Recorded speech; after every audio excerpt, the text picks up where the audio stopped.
નમસ્કાર મિત્રો, હું પિનાકિન મારું લક્ષ્યમ એકેડમીમાં આપ સૌનું હાર્દિક સ્વાગત કરું છું. મિત્રો, AMC junior clerk, constable, PSI અને હવે સાથે સાથે ગુજરાત હાઈકોર્ટની જે હાલમાં જ જે નવી ભરતી જાહેર કરવામાં આવી છે તેને લઈને આપણો આજનો આ ટોપિક કે જે આપણે ગુજરાતના અલગ અલગ જિલ્લાઓ વિશે માહિતી આપવાના છીએ, તેમાં આજની આપણી આ ગાડી ગાંધીનગર જિલ્લા પર જઈને અટકી ગઈ છે. તો ચાલો આજે આ અમદાવાદ મ્યુનિસિપલ કોર્પોરેશન, પીએસઆઈ અને કોન્સ્ટેબલ માટે તો ખાસ ઉપયોગી, પણ સાથે સાથે હાઈકોર્ટની પરીક્ષામાં જીકેના પ્રશ્નોને લઈને ખાસ ઉપયોગી ટોપિક એવો ગાંધીનગર જિલ્લાની શરૂઆત કરીએ. તો ચલો શરૂઆત કરીએ. તો આ પહેલા તો છે ગાંધીનગર જિલ્લો, બરાબર છે. હવે આ ગાંધીનગર જિલ્લો પહેલા તો આપણું પાટનગર નહોતું. આપણું પાટનગર હતું અમદાવાદ, કે જે 1960 થી લઈને 1970 સુધી આપણું પાટનગર અમદાવાદ જિલ્લો હતો. પછી આ ગાંધીનગર જિલ્લાને હાલમાં આપણે ગ્રીન સિટી તરીકે પણ ઓળખીએ છીએ. પછી આપણે હરિયાળું શહેર તરીકે પણ ઓળખીએ છીએ. તો મિત્રો, આપણું આ ગાંધીનગર શહેર છે તેને ગ્રીન સિટી, ઉદ્યાન નગરી, પાટનગર સિટી, પછી ગુજરાતનું હરિયાળું શહેર અને સાથે સાથે ગુજરાતનું સોલાર સિટી તરીકે પણ ઓળખવામાં આવે છે. એટલે કે ગાંધીનગરના અલગ અલગ નામ છે.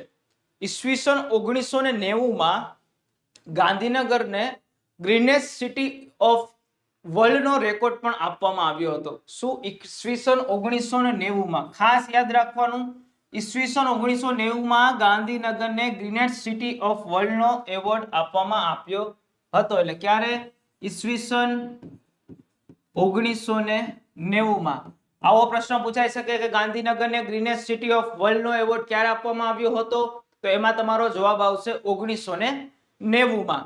ત્યાર પછી બીજો પ્રશ્ન એવો કાઢી શકે કે ગાંધીનગરના અલગ અલગ નામ જણાવો, કે જેમાં તમને ઓપ્શન આપ્યા હોય ગ્રીન સિટી, પાટનગર, પછી સોલાર સિટી, હરિયાળું શહેર, આવા ઓપ્શન આપ્યા હોય તો તમારો જવાબ એ ટાઈપનો રહેશે. હવે આગળ વાત કરીએ તો ગાંધીનગર જિલ્લાની સામાન્ય માહિતી, બરાબર છે.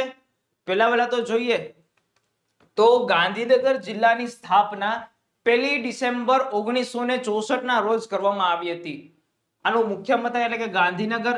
ગાંધીનગર જિલ્લાની અંદર 4 તાલુકા આવેલા છે, જેમાં એક છે દહેગામ, બીજું છે ગાંધીનગર, ત્રીજું છે કલોલ અને જે ચોથું છે જે તે માણસા તાલુકો આવેલો છે. કેટલા તાલુકા? 4. ગાંધીનગર, કલોલ, માણસા અને દહેગામ. હવે આગળ વાત કરીએ તો ગાંધીનગરનું જે ક્ષેત્રફળ છે એ 2140 ચોરસ કિલોમીટર જેટલું છે. પછી ગાંધીનગર જિલ્લાનું જે જાતિ પ્રમાણ છે તે 923 છે. કેટલું? 923. પછી શિશુ જાતિ પ્રમાણ જે છે 847 જેટલું છે.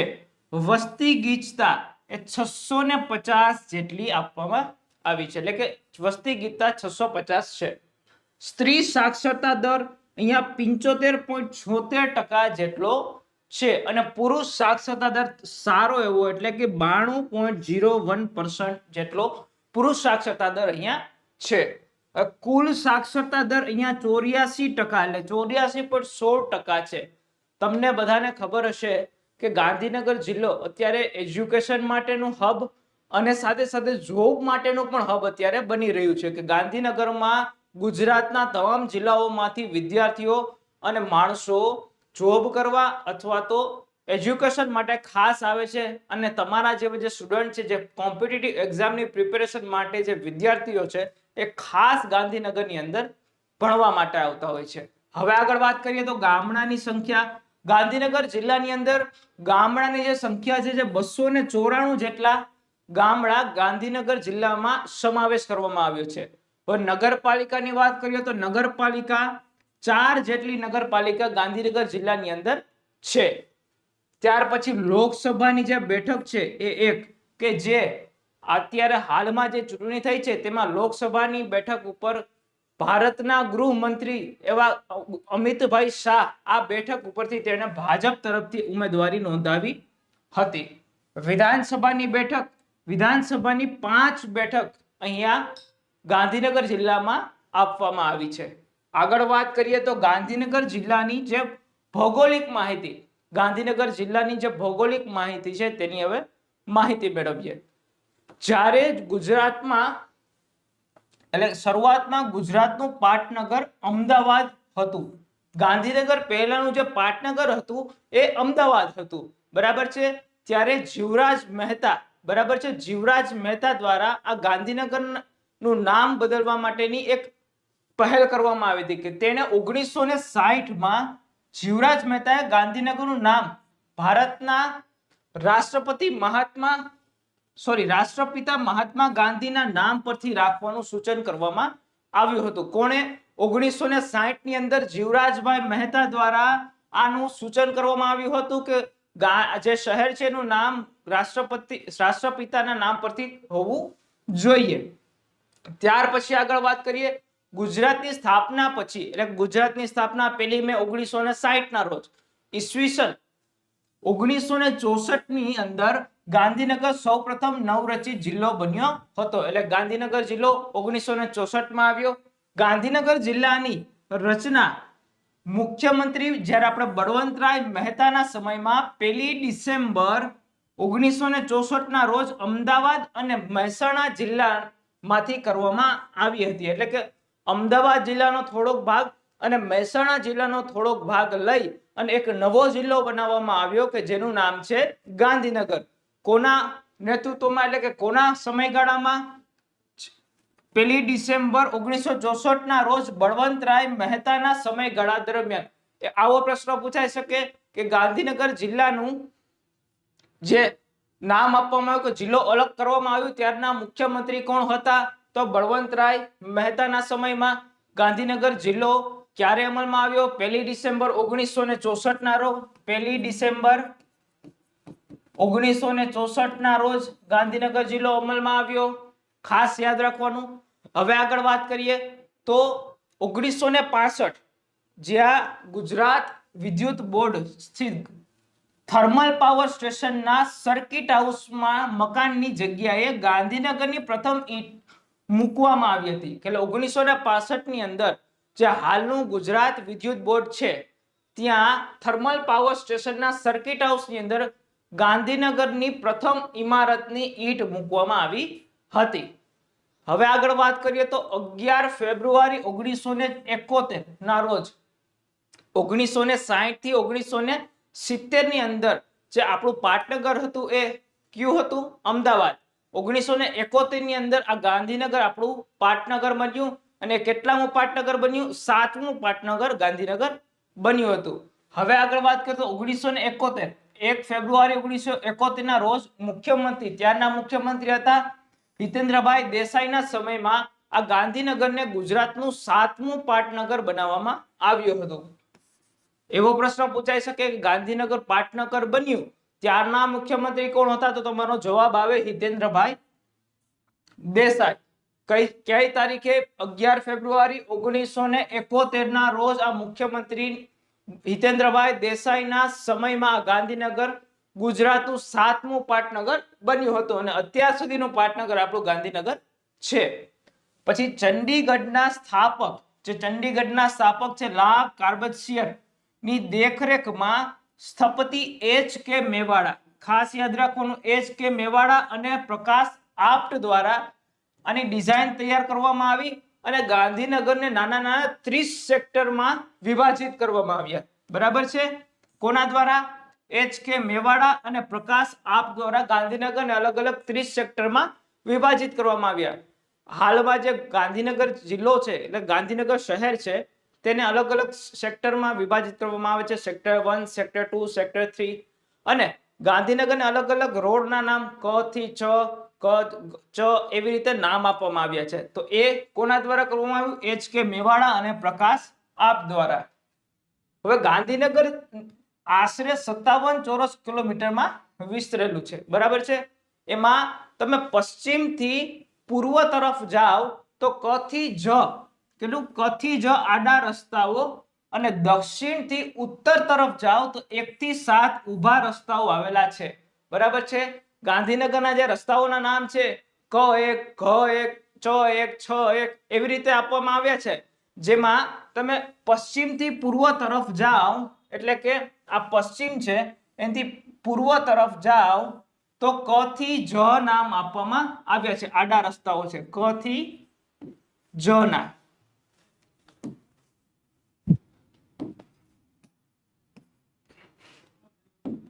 ક્યાં નામ છે? ક થી જ ના આડા રસ્તાઓ, બરાબર છે. પછી દક્ષિણ થી ઉત્તર તરફ જાઓ તો 1 થી 7 એવા ઊભા રસ્તાઓ છે, એટલે પશ્ચિમ થી પૂર્વ તરફ જાઓ એટલે ક થી જ અને દક્ષિણ થી ઉત્તર તરફ જાઓ એવા આડા રસ્તાઓ એ રીતે બનાવેલા છે. અને દર 1 કિલોમીટરના અંતરે એક સર્કલ આવે છે. ગાંધીનગર જાઓ તો બધાને ખબર છે 1 કિલોમીટર જાઓ એટલે એક સર્કલ આવી જાય છે. પછી ગુજરાતના શહેરોમાં સૌથી વધુ વૃક્ષો ગાંધીનગર શહેરમાં આવેલા છે. ગુજરાતના જે મોસ્ટ ઓફ શહેર છે તેની અંદર ગાંધીનગરમાં સૌથી વધારે વૃક્ષો આવેલા છે, બરાબર છે. એટલા માટે જ એને હરિયાળું શહેર, ગ્રીન સિટી નામ કહેવામાં આવે છે. હવે ગાંધીનગરની નદીઓની વાત કરીએ ખાસ કે ગાંધીનગરમાં જે નદીઓ વહે છે તેમાં પહેલી નદી છે સાબરમતી. હવે બીજી નદી જે છે તે છે ખારી, ત્રીજી નદી મેસવો અને આ વાત્રક નદી. કુલ 4 નદીઓ ગાંધીનગર શહેરમાંથી નીકળે છે, એટલે કે જિલ્લામાંથી નીકળે છે. સાબરમતી અને જે વેસવો નદી છે એ ગાંધીનગર જિલ્લાની મુખ્ય નદીઓ તરીકે ઓળખવામાં આવે છે. કે સાબરમતી અને મેસવો નદી એ ગાંધીનગર જિલ્લાની મુખ્ય નદીઓ છે. હવે સાબરમતીના કિનારે આ ગાંધીનગર અને મહુડી શહેરો આવેલા છે. હવે આવો પ્રશ્ન પૂછાય છે કે ગાંધીનગર જિલ્લાની કેટલી નદીઓ છે, તો તેમાં જવાબ આવશે 4, બરાબર છે. અને ગાંધીનગર જિલ્લાની મુખ્ય નદીઓ પૂછે તો સાબરમતી અને મેસવો તમારો જવાબ હોવો જોઈએ. પછી સમગ્ર ગુજરાતમાં પુરુષ સાક્ષરતામાં ગાંધીનગર પ્રથમ ક્રમાંકે છે. આપણે હમણાં જોયું 92%, બરાબર છે. 92% જેટલો પુરુષ સાક્ષરતા દર ગાંધીનગરમાં છે. પછી અભયારણ્યની વાત કરીએ, બરાબર છે. કે ક્યાં અભયારણ્યની વાત કરીએ તો Indroda national park, Indroda park કે જે ભારતનું સૌથી મોટું પક્ષી ગૃહ છે, જે ક્યાં આવેલું છે? ગાંધીનગરની અંદર. હવે હિંગોળગઢ, રાજકોટ પછી આ સૌથી મોટું પ્રાકૃતિક શિક્ષણ અભયારણ્ય છે. શું છે? પ્રાકૃતિક શિક્ષણ અભયારણ્ય. આ ઇન્દ્રોડા પાર્ક શેનું છે? સૌથી મોટું પક્ષી ગૃહ છે. કઈ જગ્યાએ આવેલું છે? ગાંધીનગર ખાતે. હવે બીજું જે છે તે છે સરિતા ઉદ્યાન. સરિતા ઉદ્યાન આ ટાઈપનું આ ઇન્દ્રોડા પાર્ક છે, જ્યાં તમે જશો તો આ ટાઈપનું તમને જોવા મળશે. હવે આગળ વાત કરીએ તો ગાંધીનગર જિલ્લાની આર્થિક માહિતી. હવે ગાંધીનગર જિલ્લામાં થતા જે મુખ્ય પાકો છે કે જેમાં બાજરી થાય છે, ઘઉં થાય છે, પછી તમાકુ, જુવાર, ડાંગર, મગ, એરંડા, વરિયાળી, બટાકા વગેરેના પાક આ ગાંધીનગર જિલ્લામાં થાય છે. મગફળી કે કપાસ જેવા પાક આ ગાંધીનગર જિલ્લામાં થતા નથી. પછી વાત કરીએ ગાંધીનગર જિલ્લાના ખનિજોની, બરાબર છે. ઇન્દ્રોડા, વાવોલ, છત્રાલ અને પાંચસર માંથી ખનિજ તેલ તેમજ કુદરતી વાયુ મળી આવે છે. શું મળી આવે છે? કુદરતી વાયુ. ક્યાંથી? ઇન્દ્રોડા, વાવોલ, છત્રાલ અને પાંચસર માંથી ખનિજ તેલ અને કુદરતી વાયુ મળી આવે છે. પછી આગળ વાત કરીએ તો ગાંધીનગરના કલોલ તાલુકાના પાંચસર ખાતે તેલનું ક્ષેત્ર આવેલું છે. હવે આગળ વાત કરીએ તો ઉદ્યોગો. ગાંધીનગરમાં કેટલા ઉદ્યોગો, કયા કયા પ્રકારના ઉદ્યોગો છે તેની માહિતી મેળવીએ તો ઇલેક્ટ્રોનિક્સ ઉદ્યોગના વિકાસ માટે ગાંધીનગરમાં ખાસ ઔદ્યોગિક વસાહત સ્થાપવામાં આવી છે. તમને બધાને ખબર છે કે ગાંધીનગરની અંદર ઇન્ફોસિટી, ગિફ્ટ સિટી તરીકે આઈટી હબ તરીકે એક આગવું સ્થાન ધરાવતું જે શહેર છે ગુજરાતનું તે છે ગાંધીનગર, કે જે ગિફ્ટ સિટી અંદર ઘણી બધી કંપનીઓ અત્યારે છે, જ્યાં આપણા ગુજરાતના યુવાનો ઘણા બધા ત્યાં કામ કરે છે. ઇન્ફોસિટીની અંદર પણ ઘણી બધી કંપનીઓ છે. અને આ ગિફ્ટ સિટી છે ગાંધીનગરનું મોટામાં મોટું જે ટેકનિકલ માટેનું જે હબ બની રહ્યું છે તે આપણા માટે ગૌરવલાયક છે. તો આગળ વાત કરીએ તો ખેતી અર્થે લોખંડના ઓજારો બનાવવાનો ઉદ્યોગ આ ગાંધીનગરમાં છે. એ કયા તાલુકામાં છે? દહેગામ જિલ્લામાં આ ખેતી અને લોખંડના ઓજારો બનાવવાનો ઉદ્યોગ ગાંધીનગરમાં છે. પછી ખનિજ તેલ અને કુદરતી વાયુઓનું સ્થળ છે જે તે ક્યાં આવેલું છે? કલોલમાં. ગાંધીનગરના કલોલની અંદર આ ખનિજ તેલ અને કુદરતી વાયુનું સ્થળ આવેલું છે.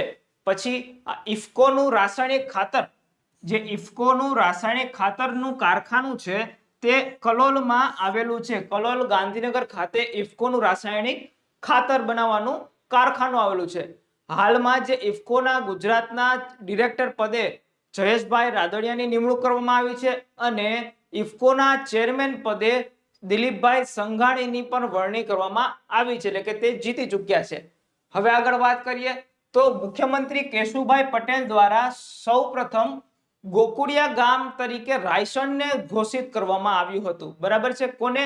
રાયસણ ગામને ગોકુળિયા ગામ તરીકે ઘોષિત કરવામાં આવ્યું હતું. એટલે કેવો પ્રશ્ન બની શકે કે ગુજરાતના કયા ગામને ગોકુળિયા ગામ તરીકે ઓળખવામાં આવે છે? તો એનો જવાબ આવશે રાયસણ. ખાસ યાદ રાખજો. કોના દ્વારા? કેશુભાઈ પટેલ દ્વારા. ઈસવીસન 1999 એટલે કે 1999 ગાંધીનગર ખાતે ઇન્ફોસિટીનો શિલાન્યાસ થયો હતો. હાલમાં જ આપણે વાત કરી કે ઇન્ફોસિટી જે ટેકનિકલ અને આઈટી હબ, ત્યાં ઇન્ફોસિટીમાં એની જે સ્થાપના છે એ 1999 ની અંદર કરવામાં આવી હતી. ગુજરાતનું પ્રથમ સાંસ્કૃતિક વન પુનિત વન વર્ષ કેટલા? 2004 ની અંદર અને 55માં વન મહોત્સવ દરમિયાન સ્થાપવામાં આવ્યું હતું. કયું? ગાંધીનગર ની અંદર પુનિત વન, અમદાવાદ ની અંદર જડેશ્વર વન. ખાસ યાદ રાખવાનું આ પુનિત વન. પુનિત વન કયા જિલ્લામાં આવેલું છે તેવો પ્રશ્ન આવી શકે. પુનિત વન ગાંધીનગર જિલ્લામાં છે. ક્યારે સ્થાપવામાં આવ્યું? 2004 ની સાલમાં પુનિત વન સ્થાપવામાં આવ્યું છે અને 55માં વન મહોત્સવ દરમિયાન આ પુનિત વન સ્થાપવામાં આવ્યું હતું. ત્યાર પછી આગળ વાત કરીએ તો વર્ષ 2010માં ગાંધીનગરને મહાનગરપાલિકાનો દરજ્જો આપવામાં આવ્યો હતો. હાલમાં અત્યારે ગાંધીનગર છે એ નગરપાલિકા નહીં પણ મહાનગરપાલિકાનો દરજ્જો છે.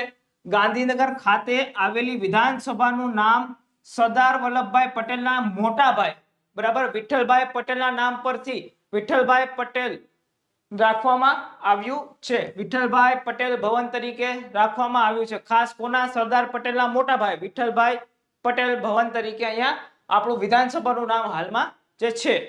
પછી ભારત દેશનું એકમાત્ર legal history museum Gujarat national law university ગાંધીનગરમાં આવેલું છે. બરાબર છે. લીગલ હિસ્ટ્રી મ્યુઝિયમ જે છે એ ક્યાં? ગાંધીનગરમાં આવેલું છે અને ગુજરાત નેશનલ લો યુનિવર્સિટી ખાતે અહીંયા ભારતનું એકમાત્ર લીગલ હિસ્ટ્રી મ્યુઝિયમ આવેલું છે.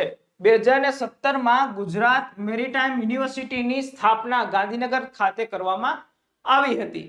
હવે આગળ વાત કરીએ તો પછી જે ચિલ્ડ્રન યુનિવર્સિટી છે, એશિયાની પ્રથમ ચિલ્ડ્રન યુનિવર્સિટી એ ગાંધીનગર ખાતે સ્થાપવામાં આવી હતી. કઈ ચિલ્ડ્રન યુનિવર્સિટી? ગાંધીનગર ખાતે સ્થાપવામાં આવી હતી. પછી ભારતનું સૌપ્રથમ ઇન્ટરનેશનલ સ્ટોક એક્સચેન્જ ગાંધીનગર ખાતે કઈ જગ્યાએ? ગિફ્ટ સિટીમાં સ્થાપવામાં આવ્યું હતું.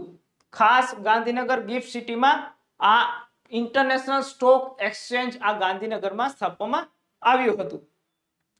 હવે આગળ વાત કરીએ તો ગાંધીનગરનું જે રેલવે સ્ટેશન અત્યારે ખૂબ જ ચર્ચિત છે અને ખૂબ જ સરસ રીતે બનાવવામાં આવ્યું છે કે ગાંધીનગરનું જે capital railway station of the art, sorry આ આકાર નહીં, અત્યારે બની ગયું છે.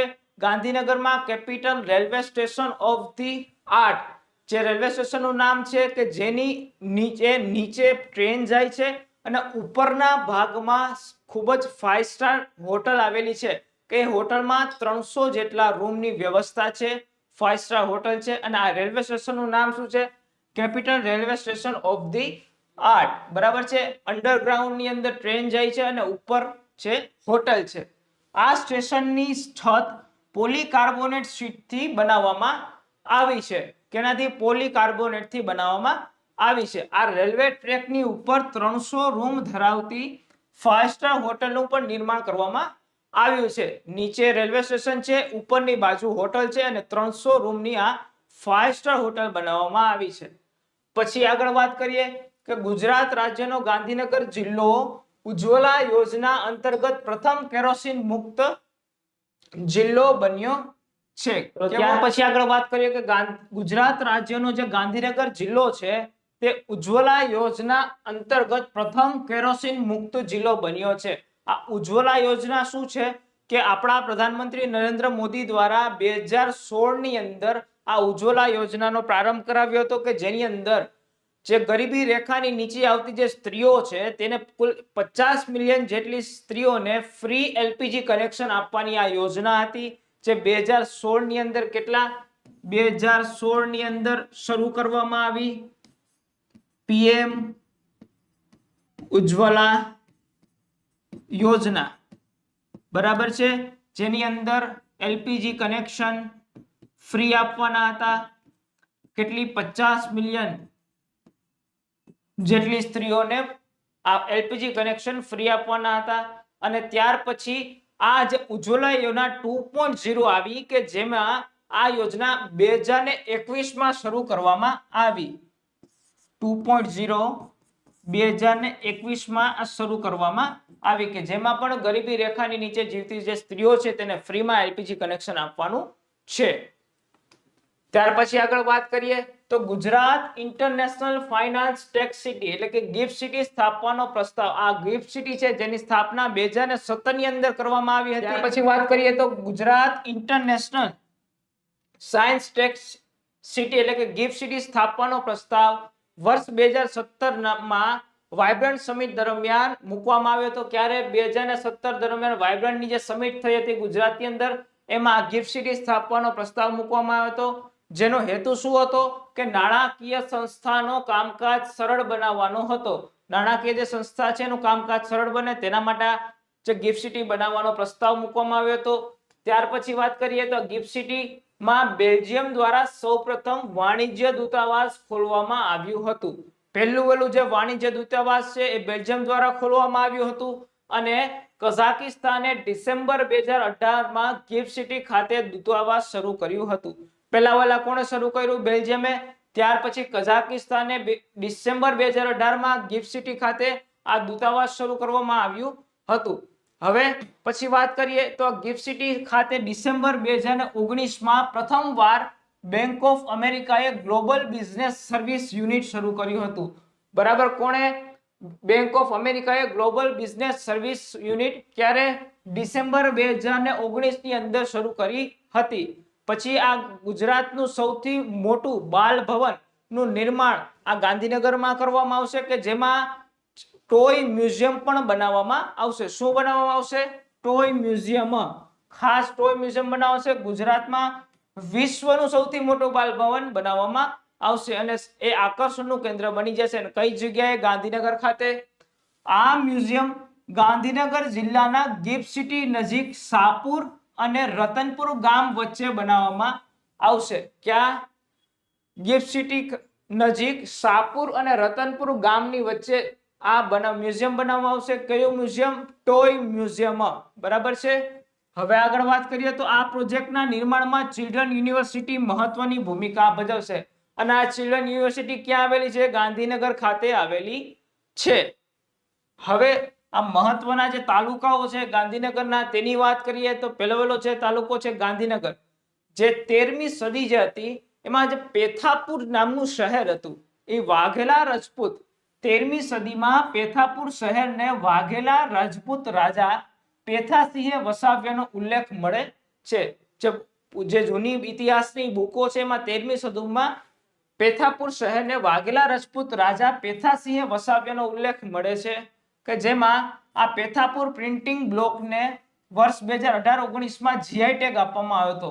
આ જે પ્રિન્ટિંગ બ્લોક છે તેને 2018-19 માં જીઆઈ ટેગ આપવામાં આવ્યો હતો. આ પેથાપુરની જે પ્રિન્ટિંગ બ્લોક છે કોઈને ક્યારે? 2018-19 માં જીઆઈ ટેગ એને આપવામાં આવ્યો હતો. આ પ્રકારની જે પ્રિન્ટિંગ બ્લોક છે આની ડિઝાઇન આ પ્રકારની અહીંયા છે.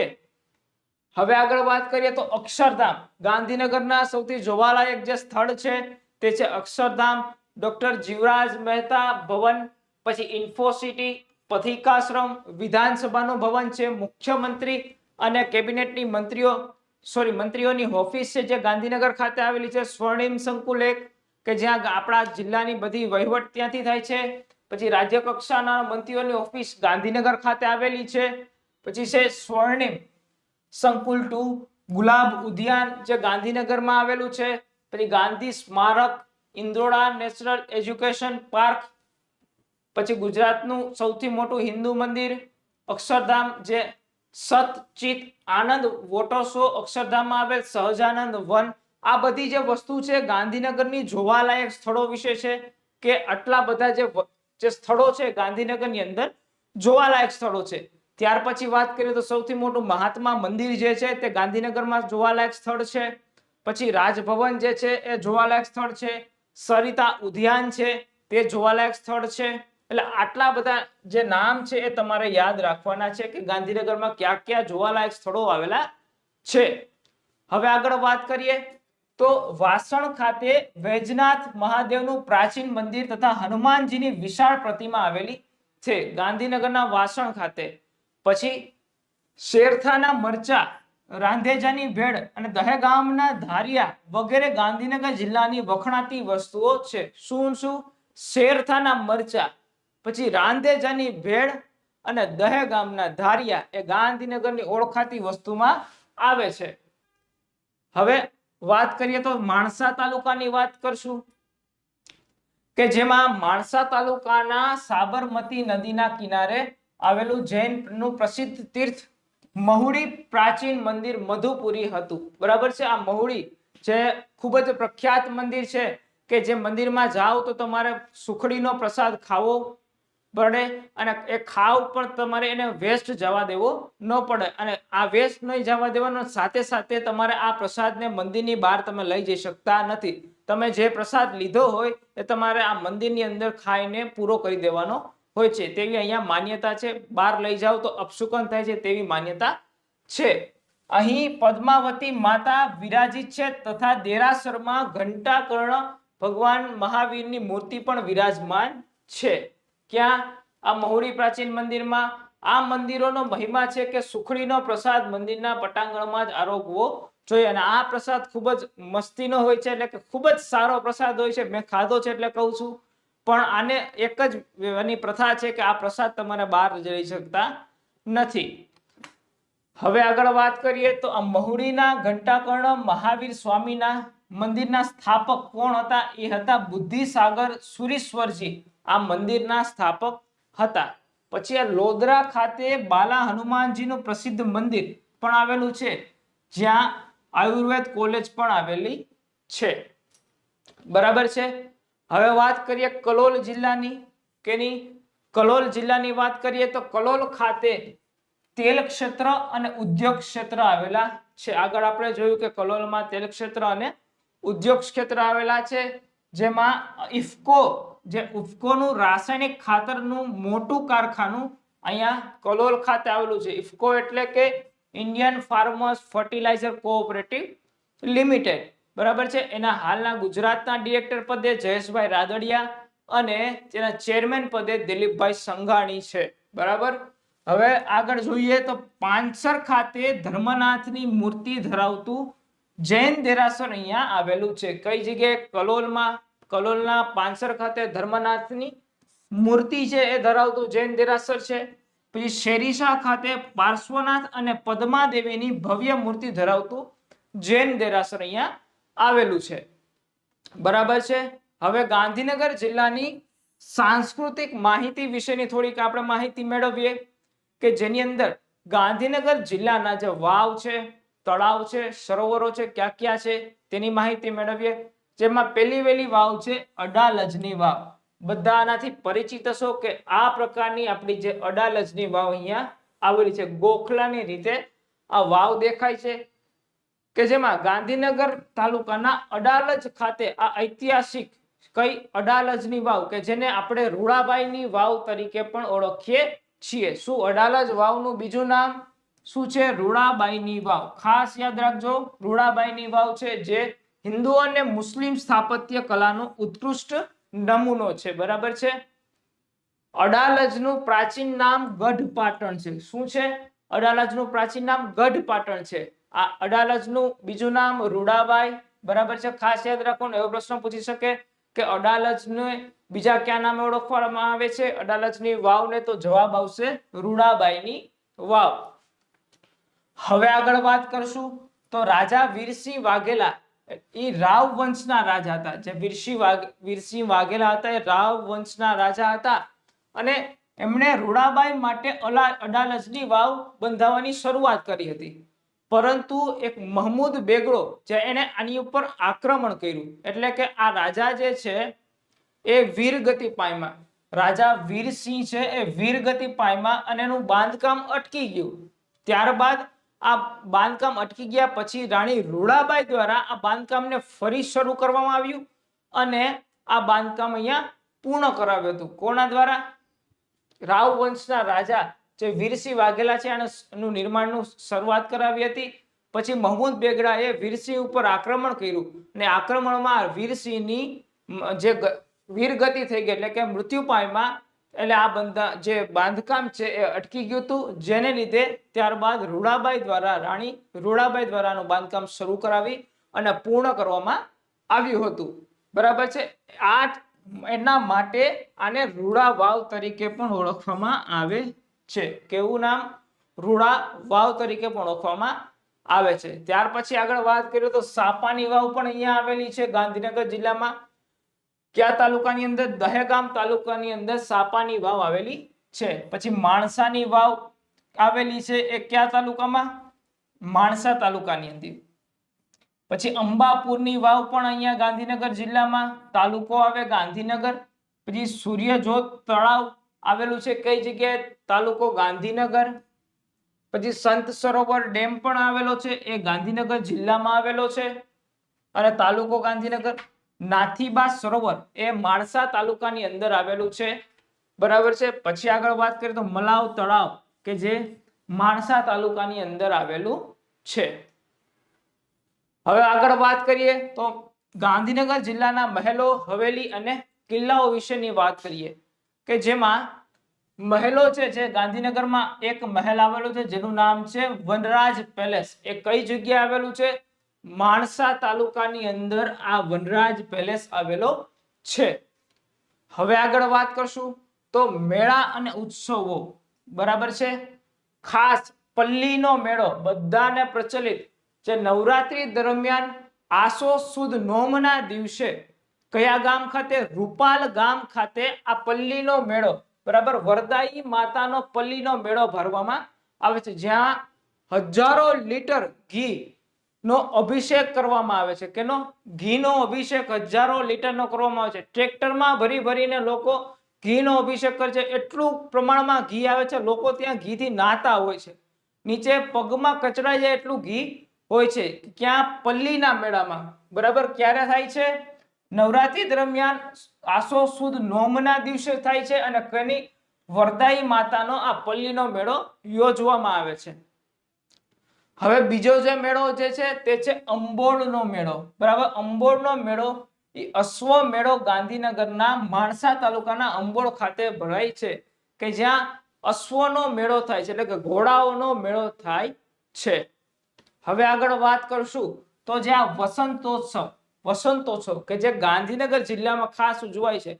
ગાંધીનગર ખાતે રાજ્ય સરકારના સાંસ્કૃતિક પ્રવૃત્તિ વિભાગ દ્વારા ગાંધીનગરના સાંસ્કૃતિક કુંજમાં દર વર્ષે આ ફેબ્રુઆરી મહિનામાં વસંતોત્સવ યોજવામાં આવે છે કે જેમાં અલગ અલગ રાજ્યમાંથી ઘણા બધા કલાકારો, પછી નાટ્યકારો અને સંગીતકારો બધા આવે છે અને પોતાની સંસ્કૃતિને રજૂ કરે છે અને મનોરંજન કરે છે.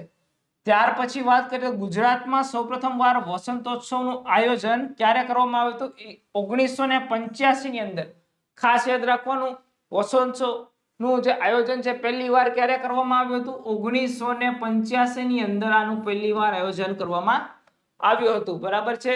આ વસંતોત્સવમાં દેશના જુદા જુદા રાજ્યોમાંથી ખ્યાતનામ કલાવૃંદોને નિમંત્રણ આપવામાં આવે છે કે અહીંયા આવે છે, પોતાની કલાકૃતિ દેખાડે છે અને લોકોને મનોરંજન કરે છે. હવે વાત કરીએ સંગ્રહાલય. ગાંધીનગર જિલ્લામાં કયા કયા સંગ્રહાલય આવેલા છે તેની વાત કરશું. પહેલા આવેલા જે આવે છે નેચરલ હિસ્ટ્રી સંગ્રહાલય, ગાંધીનગર ખાતે આવેલું છે. પછી છે મહાવીર જૈન આરાધના કેન્દ્ર, કોબા ખાતે આવેલું છે. ત્યાં જૈનોનું જે મ્યુઝિયમ આવેલું છે, જૈનોને લગતું મ્યુઝિયમ આ કોબા ખાતે આવેલું છે. પછી જે પોડિયમ સંગ્રહાલય એ પણ ગાંધીનગર જિલ્લામાં આવેલું છે. હવે વાત કરીએ તો ગાંધીનગર જિલ્લાના ગ્રંથાલયો અને ગ્રંથ ભંડાર. મિત્રો આ જે મેન પોઈન્ટ તમને કહું છું કે તમારી પરીક્ષામાં આ કામ લાગે એવા બધા પોઈન્ટ છે, એનું જ હું તમને ભણાવીશ, એની પણ માહિતી આપીશ. જેટલી યાદ રાખવાની છે એ કહેતો જાઉં છું. હવે જે ગ્રંથાલયો છે, મહાવીર જૈન આરાધના કેન્દ્ર કોબા, કે જે ત્યાં ગ્રંથાલય પણ આવેલું છે અને સાથે સાથે જૈનોનું મ્યુઝિયમ પણ ત્યાં આવેલું છે. પછી વાત કરીએ તો ગુજરાત મધ્યસ્થ ગ્રંથાલય, બરાબર, એ ગાંધીનગર ખાતે આવેલું છે. ગુજરાત સાહિત્ય અકાદમી, જેને આપ બધા જાણતા હશો, ગુજરાત સાહિત્ય અકાદમી, બરાબર, જેની સ્થાપના 1981 માં કરવામાં આવી હતી, બરાબર છે. આ ગુજરાત સાહિત્ય અકાદમી સ્થાપના 1981 ની કરવામાં આવી હતી. ખાસ યાદ રાખવાનું, સાહિત્ય અકાદમીની સ્થાપના કઈ સાલમાં કરવામાં આવી? 1981 ની અંદર, બરાબર. આ સંસ્થા શું કાર્ય કરે છે કે વર્ષ દરમિયાન પ્રગટ થયેલી કૃતિઓમાંથી સારી કૃતિને અકાદમી પુરસ્કાર એનાયત કરે છે અને સર્જકોનું સન્માન કરવામાં આવે છે. આપણા સાહિત્ય જે છે તેની સારી કૃતિ હોય તેને સિલેક્ટ કરે છે અને તેનું સન્માન અને એને પુરસ્કાર આપવાનું કામ આ ગુજરાત સાહિત્ય અકાદમી કરે છે. આ સંસ્થા સાહિત્ય સર્જન તથા સંશોધન માટે ફેલોશિપ, પરિસંવાદ, કાર્યશિબિર અને પ્રકાશન જેવી વિવિધ પ્રવૃત્તિઓ પણ કરે છે, બરાબર છે. કેવી વિવિધ પ્રવૃત્તિઓમાં ફેલોશિપ, પરિસંવાદ, કાર્યશિબિર, પ્રકાશન જેવી વિવિધ પ્રવૃત્તિઓ આ સાહિત્ય અકાદમી દ્વારા કરવામાં આવે છે. ગુજરાત રાજ્યમાં ભાષાઓના ઉત્કર્ષ માટે ઈસવીસન 1960 ની અંદર ભાષા નિયામક કચેરીની સ્થાપના કરવામાં આવી હતી. ભાષા નિયામક કચેરીની સ્થાપના શેના માટે? ભાષાઓના ઉત્કર્ષ માટે. ક્યારે? 1960 ની અંદર ભાષા નિયામક કચેરીની સ્થાપના કરવામાં આવી હતી. હવે આગળ વાત કરીએ તો ગુજરાત સાહિત્ય અકાદમી છે એને એ અન્ય 5 ભાષાઓની અકાદમી, સાહિત્યિક અકાદમી ઉપર દેખરેખ રાખે છે. એટલે કઈ? હિન્દી સાહિત્ય અકાદમી, સંસ્કૃત સાહિત્ય અકાદમી, સિંધી સાહિત્ય અકાદમી, કચ્છી સાહિત્ય અકાદમી અને ઉર્દુ સાહિત્ય અકાદમી એના ઉપર દેખરેખ રાખે છે. અને આ જે ગુજરાતી સાહિત્ય અકાદમી છે તેનું એક મુખ્ય પત્ર છે, એટલે કે મુખપત્ર, એનું નામ છે શબ્દ સૃષ્ટિ. ખાસ યાદ રાખવાનું, ગુજરાતી સાહિત્ય અકાદમીનું જે મુખપત્રનું નામ શું છે? તો એમાં આવશે શબ્દ સૃષ્ટિ નામનું મુખપત્ર જે બહાર પાડવામાં આવે છે. તો મિત્રો આ હતું ગાંધીનગર જિલ્લાની સંપૂર્ણ માહિતી કે જે તમને Ahmedabad municipal corporation, PSI, constable અને હાઈકોર્ટની પરીક્ષા માટે ખૂબ જ કામ લાગશે. જો આ વિડીયો ગમ્યો હોય તો લાઈક કરી દેજો અને અલગ શેર પણ કરી દેજો, જેથી બધા ઉમેદવારો અને વિદ્યાર્થીઓ આ વિડીયોનો લાભ લઈ શકે. હવે આગળ વાત કરું તો આ લક્ષ્યમ એપને જો તમે હજુ સુધી ડાઉનલોડ ન કરી હોય તો કરી લેજો, કારણ કે તમારા માટે ફ્રી કન્ટેન્ટ તમને મળે છે. કેના માટે? જે એએમસી, આરએમસી અને જેએમસી ની જે ફ્રી ક્વેશ્ચન બેંક અહીંયા તમને મળી રહી છે અને સાથે સાથે પીએસઆઈ અને કોન્સ્ટેબલની પણ ફ્રી ક્વેશ્ચન બેંક તમને અહીંયા મળી રહી છે. અને આ જે એપની જે છે લિંક તમને આ વિડીયોના ડિસ્ક્રિપ્શનમાં આપેલી છે, તો ઝડપથી જાઓ અને આ લિંક પર ક્લિક કરી અને એપ્લિકેશનને ડાઉનલોડ કરી લો. શું નામ છે? લક્ષ્યમ એપ્લિકેશનને આ ડાઉનલોડ કરવાની રહેશે. અને મિત્રો તમારે આ જે લેક્ચર છે તેની પીડીએફ જોતી હોય તો એ પણ તમને અવેલેબલ થશે. તમારે લક્ષ્યમ એપમાં જવાનું છે, ત્યાંથી અહીંયા ક્લિક કરશો એટલે ફ્રી મટીરિયલમાં જશો એટલે ડોક્યુમેન્ટની અંદર ગુજરાતના જિલ્લાઓની ફ્રી પીડીએફ છે, ત્યાં જઈ અને તમે આ પીડીએફ ને ડાઉનલોડ કરી શકશો, બરાબર છે. આની પહેલા આપણે અમદાવાદ જિલ્લો લીધેલો છે અને હાલે અત્યારે ગાંધીનગર જિલ્લો, તો તમે આ ગાંધીનગર જિલ્લાની અને અમદાવાદ જિલ્લાની પીડીએફ ને અહીંયા ડાઉનલોડ કરી શકો છો. સાથે સાથે તમને કોઈ પણ જીસીઆરટી ની બુક જોતી હોય, ડાઉનલોડ કરવી હોય, તે પણ તમને અહીંયા એકદમ ફ્રી આપવામાં આવશે. અહીંયા ક્લિક કરશો તો અલગ જીસીઆરટી ની બુક તમને મળી જશે. તો મિત્રો આજનો આ વિડીયો અહીંયા સમાપ્ત કરીએ છીએ. આ હતી ગાંધીનગર જિલ્લાની સંપૂર્ણ માહિતી. તો આવા નવા વિડીયો જોવા માટે ઝડપથી સબસ્ક્રાઇબ કરજો અને હજુ સુધી સબસ્ક્રાઇબ ન કરવું હોય તો ફટાફટ કરી દેજો, લાઈક કરી દેજો અને શેર કરી દેજો. તો મિત્રો મળીએ આવા બીજા કઈ નવા વિડીયો સાથે. ત્યાં સુધી બધાને મારા જય હિન્દ.